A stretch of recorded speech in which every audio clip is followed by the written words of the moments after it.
I don't know about you, but whenever it comes to a sales conversation, pitching a product, pitching an idea to people, I always start to feel like I have to convince people I have to sell something, right? And I don't like sales, but I have learned over the past few years to think about sales different.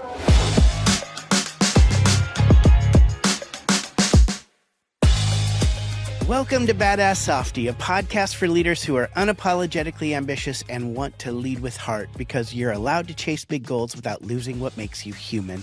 I'm your host, Dr. JJ Peterson, and I don't know about you, but whenever it comes to a sales conversation or pitching a product or, pitching an idea to people, I always start to feel like I have to convince people I have to sell something, right? So today I wanted to bring on somebody who teaches people how to think differently about these kind of conversations where you have to convince somebody of something, whether it's sales or a project or or have more influence. And I love the way he approaches things. His name is Bob Burg, and I learned about him through a mutual friend. And Bob really talks about how you have to have a subtle shift in the way you have these conversations. And for more than 30 years, he's helped companies, sales leaders, thought leaders, and their teams more effectively communicate their value. And here's the actual real key here: set higher prices. When you show up the way that Bob teaches you to show up, you win and your customer wins. And he calls it becoming a go giver. So if you've ever struggled with feeling like, I hate to try to convince people of things, or I hate to try to sell people on things, this conversation is for you. So I'm so excited for you today to hear my conversation with sales leader, with business leader, Bob Burg.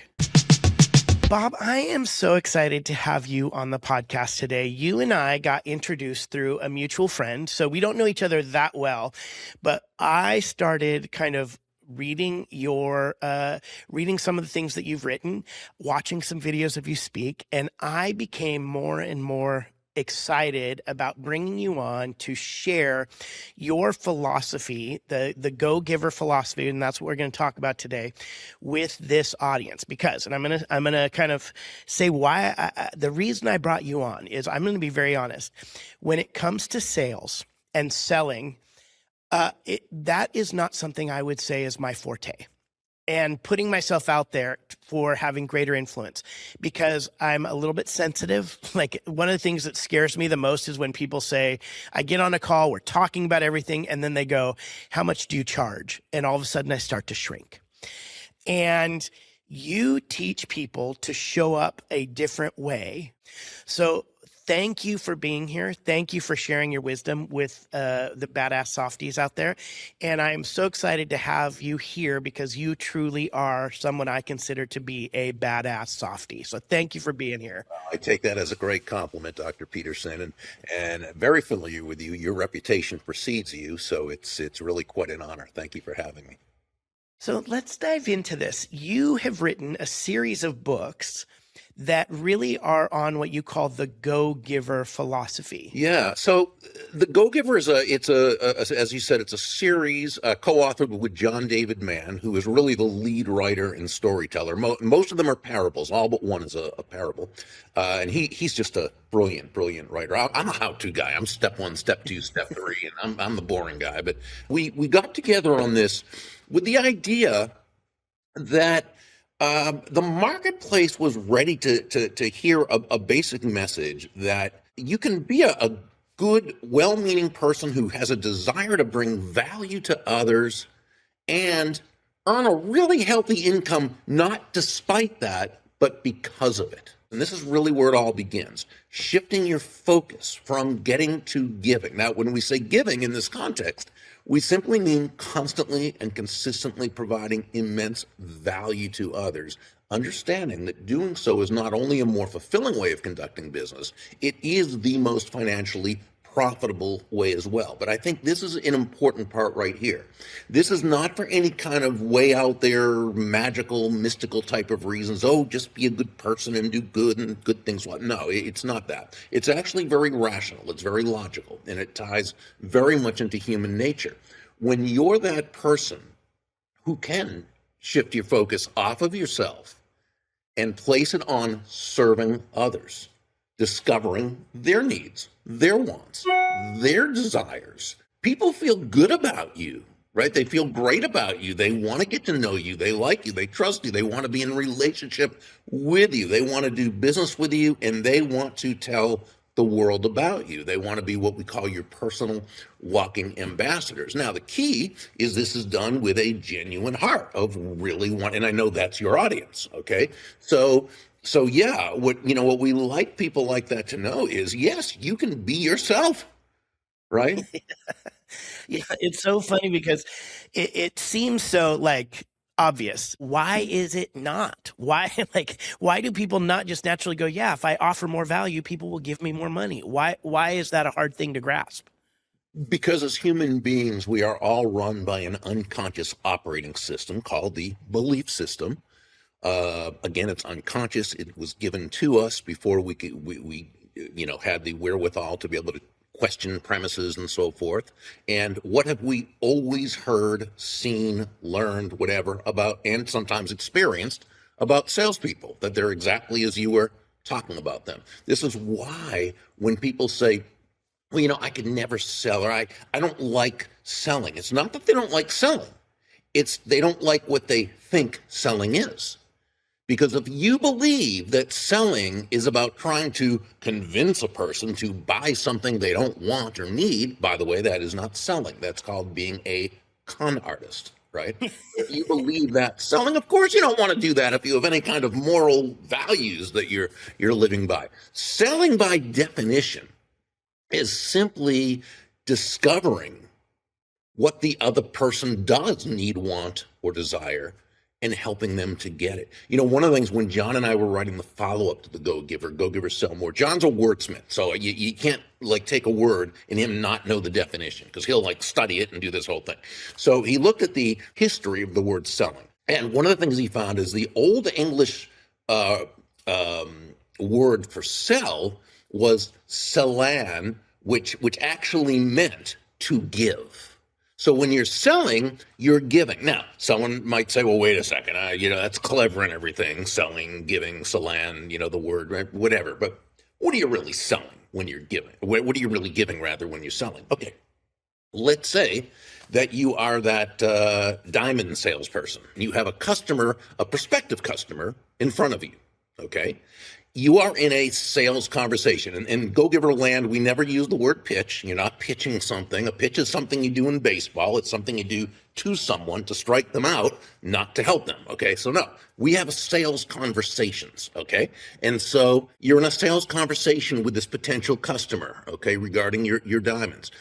What are so you're selling, so what are you giving? What are you actually giving them in this sales conversation? Well, we suggest you're giving them time, attention, counsel, education, empathy, and ultimately exceptional value.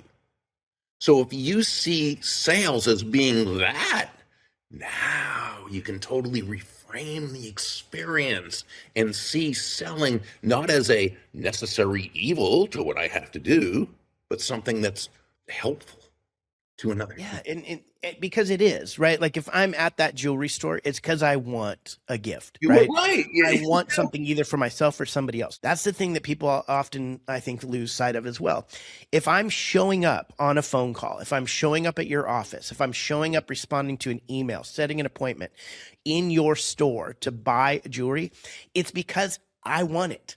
I want it. Otherwise, I wouldn't be there, right? If you showing up at my door as a vacuum salesman, that's something different. But if I'm showing up at your store, I want to walk out of there with something that makes me happy, and I'm excited to give somebody else. And I do like, I've never heard somebody say a pitch is something that you do to strike somebody out, right? That's really interesting. Right. If we're talking about singing, somebody's, oh, that's fine. Or if we're talking about a roof, the angle of a roof, okay, you can say pitch. But when we have in our clientele and our members of the community, we never use the word pitch for, if anything, you could say sharing information instead of, I'm going to pitch that person. It might be I'm going to share with that person. I'm going to have a sales conversation with that person. My friend John Ray calls it a value conversation with that person. There's all sorts of, but when you said about the exchange of money, that's fine. That's part of it. But what we say is that money is simply an echo of value, right? It's the thunder, if you will, to value's lightning, which means your focus is on the value you're providing. The money you're receiving is simply a result of that value. Yeah, because I heard you say, it's not about the numbers. The numbers actually are a reflection of or a result of you caring for people. Mm-hmm. When you show up and you provide value and you care for people, the numbers will follow. But the reality is it's not about the numbers. And if we're most honest, one of the examples I always use is CarMax, right? So if I'm going to buy a used car, I can go to a local car lot and I will actually find the exact same car I could find at CarMax for probably about $2,000 to $3,000 cheaper. They charge less at the local car dealership. CarMax, when you show up, you're not haggling. You're having a good experience. You're not buying a lemon. So the value they bring to the sales process is different than the used car lot. So yeah, this is where it's so important for people to understand, and people who are selling a product, a service, whatever, for you to understand the difference between price and value.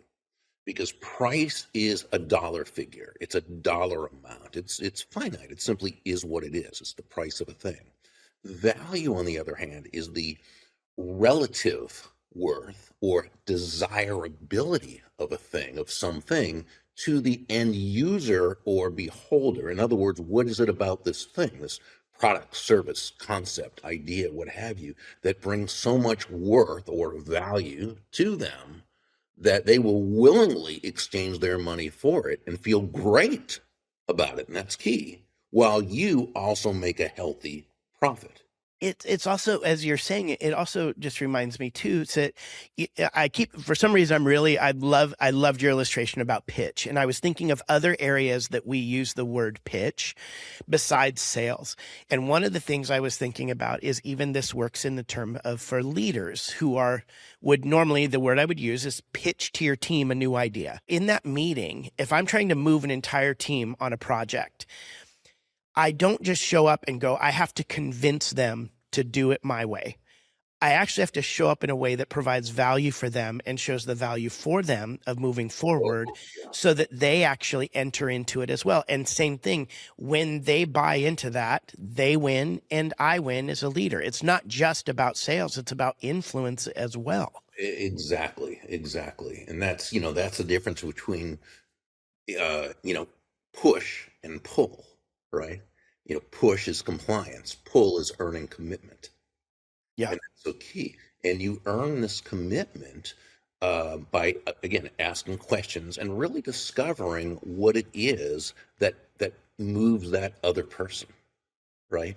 And as a leader, you tie what moves them into also your idea about the product or service. When you can bring the two of those together, that's when you have buy-in. And one of my great friends, a wonderful leadership speaker, her name is Dondi Scumaci. She says when it comes to sales, leadership, influence, what have you, she says compliance will never take you where commitment can go.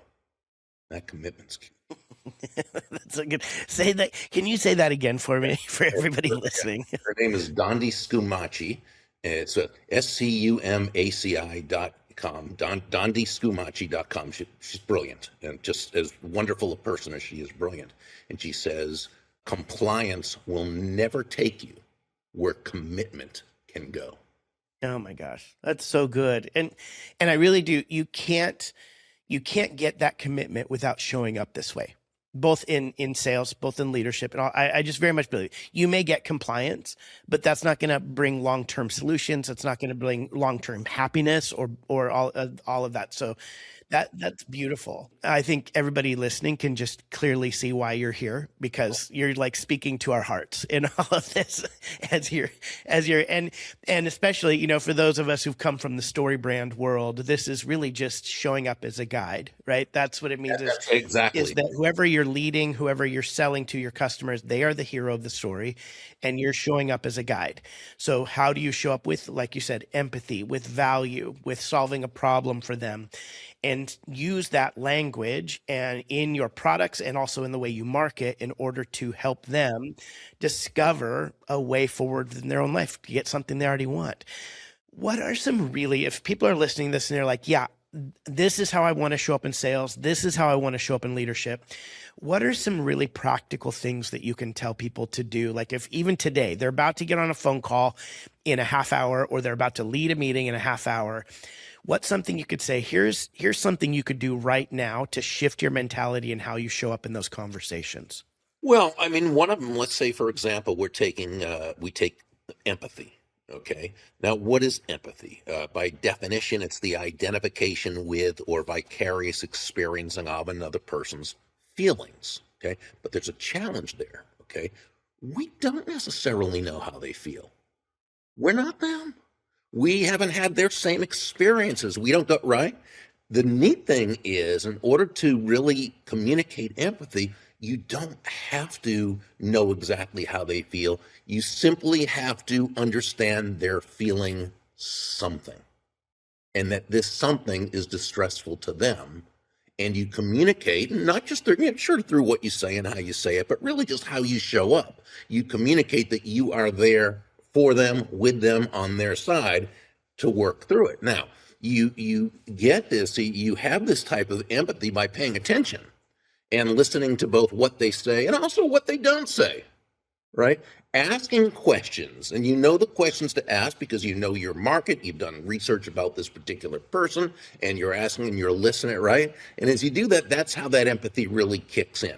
And it's not, it's making sure you don't try to see their world from your eyes, right? Because it just doesn't work that way. Again, we're all subject to our own set of unconscious beliefs, the way we see the world. The biggest mistake we can make is thinking that the way we understand the world is the way someone else understands the world. That's why, when I said about value, it's always in the eyes of the beholder, right?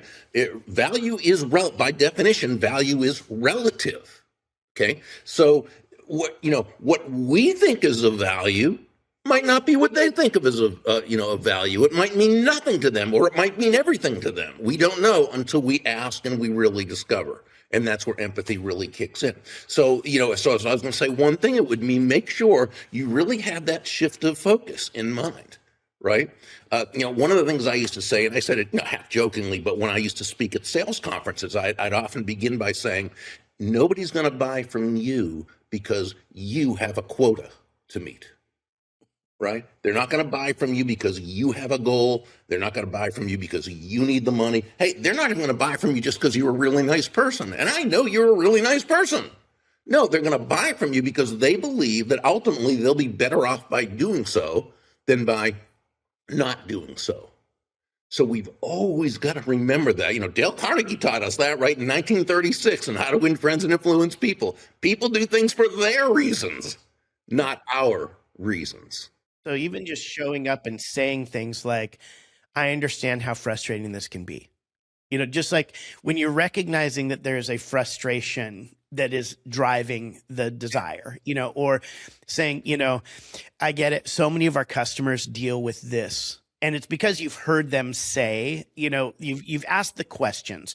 And, especially I think in this AI world, we're looking for that human connection even more than ever. Something, I think you hit it right on the head. In today's day of AI, that personal connection is even more important than it ever, and it was always important. Okay, I've always said, and I've been saying this since my first book, Endless Referrals, back in 1994, and I was saying it before that. My I guess one saying has always been, all things being equal, people will do business with and refer business to those people they know, like, and trust. Okay. And we live in a low trust society. Stephen M.R. Covey, son of Dr. Stephen Covey, who wrote 7 Habits of Highly Effective People. Stephen M.R. Covey wrote a wonderful book years ago, one of many books he's written, called The Speed of Trust. And, he talked about trust being the one thing, excuse me, I didn't mean to turn my back on you, so please pardon me. I wanted to grab his book. Look how marked up it is. Look how marked up it is. That's amazing. It's such a wonderful book. And some of the things, a few of the things, and that trust is everything. And it's lacking, nowadays people don't know if this is, if it's AI or if it's real, right? So that trust isn't, a few thoughts from him, if I may just share. Yeah. He writes, take communication. In a high trust relationship, you can say the wrong thing and people will still get your meaning. Of course, they know you. They like it. They know what you mean, right? In a low trust relationship, you can be very measured, very precise, and they'll still misinterpret you. Wow, trust is so important.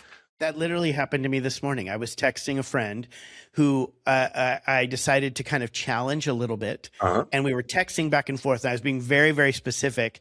And then she actually said, hey, let's just hop on a call here. And we hopped on a call. And the assumption was, I know you, you know me. This challenge comes from a place of a good heart. Right. And I wanted that to be true, but then you just go, well, I don't know if she's going to receive it this way. We got on a phone. We were laughing. There was no conflict at all. Sure. But because there was a chance for that, we're just like, hey, we know each other. Let's get on a call. And when you have that, you can assume highest intent with the conversation. And I think, again, when we're going into sales conversations, a lot of times we're assuming the lowest intent, that they're trying to rip me off. But when you can establish that sense of trust and connection, and you don't have to be their best friend, right? Like some of the greatest mentors and even my favorite salespeople, they're not my friends. They are people who I trust to lead me in this specific area to solve a problem. And I think that's also a thing people confuse with empathy. You're not trying to get them to like you, right? It's not a matter of, I don't need people to love me and be my best friend. And if I'm trying to make that happen, then it's also going to feel a little swarmy because they know that I'm there to sell them a car, right? So I don't need you to be my best friend. I don't need you as my salesperson to be my best friend, but I do need to be able to trust you and build into that connection. I need to be able to trust you. And that is the key.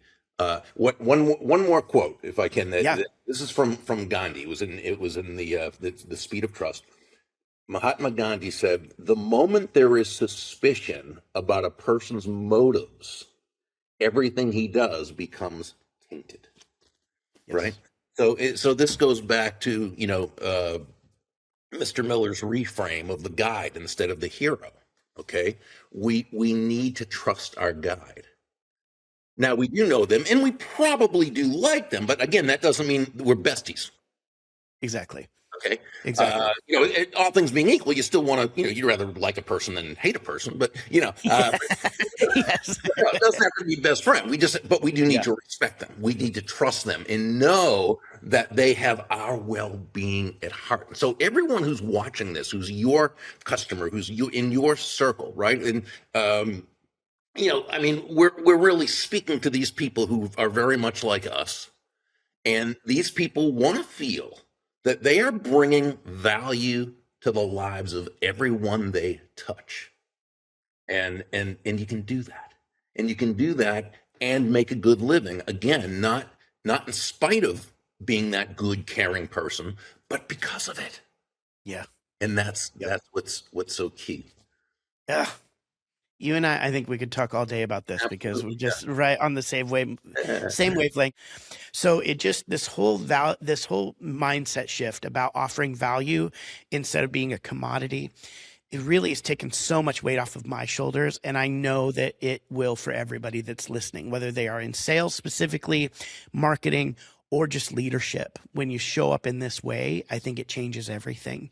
If people want to know more about you and read more of your books and hear more of your speaking, where can they go find you? Pretty much everything is at Burg, and that's BURG.com. And while they're there, if they'd like, they can subscribe to my Daily Impact Substack. Well, thank you very much. So go to BURG.com and subscribe to the Substack. Get this valuable information every single day so that you can really show up and serve people in a way that offers a ton of value and doesn't feel gross, to be honest, in the process, and also provides more success for you and for them. Bob, thank you so much. Thank you so much for being here today. And thank you for being a badass softie and helping other people be a badass softie as well. Thank you, Dr. Peterson. This has been really an honor. Thank you for having me. I could have talked to Bob for hours. We just align on so many ways, and changing the way that I approach conversations and thinking of it in terms of being a go-giver has been so key for me. And it really is, we talked a little bit about it in the podcast, but it's really all about how in our story brand world, the world I come from in story, is showing up as a guide. How do you show up in a way in the story that your customer's living to where you're not in a competing story with them, right? Your customer is the hero of their story. You are the hero of your story. And if you are in those stories separately, you are in competing stories. But if you can show up as a guide in your customer story, that's how you win. And if you need help doing that for your brand, showing up in your marketing or in your sales as a guide for your customer, inviting them into a story where they win and you win, you can hire me. Just go to drjjpeterson.com, drjjpeterson.com, and I can actually help you in your sales conversations and in your marketing collateral. Position yourself as a guide who shows up with empathy and able to articulate the value you offer in a way that helps your customer win. And the big kind of aha for me today was, I brought it up multiple times in the conversation, is changing my own mentality about the word pitch. Anytime that I show up now and think, oh, I need to pitch this, I want to change that word in my mind to say, how do I show up and deliver value? And I think for you, anytime you have a moment where you are having to pause and go, oh, I need to pitch this, I don't feel like pitching this, change it. Change your mentality. Show, how do I show up? And instead of pitching something, show people the value that they're going to get out of this conversation, out of this transaction, out of this relationship. Because when we show up in that way, he said it over and over again, it's not only a kind and human way to show up in the world, but it's how both you and your customers and the people you are leading win. This is the way to do it. So let me leave you with this. May you walk into every conversation not trying to win, but ready to understand. Because may your first instinct be curiosity and asking those questions, not control, so that people can feel seen when they sit across from you. May you let go of the need to pitch and instead choose to give value. And may you never forget that the numbers will follow. Because when you truly care for people, when you show up with empathy and generosity, success has a way of finding you. Because we believe you can be both ambitious and kind, fun and driven, powerful and deeply human. Your leadership can inspire, your success can have soul, and your ambition can make space for everyone. That's why you're a badass softie. We'll see you next week. Thanks for listening. Follow and subscribe so you don't miss an episode. BadassSoftie.com is crafted by Fruitful Design and Strategy.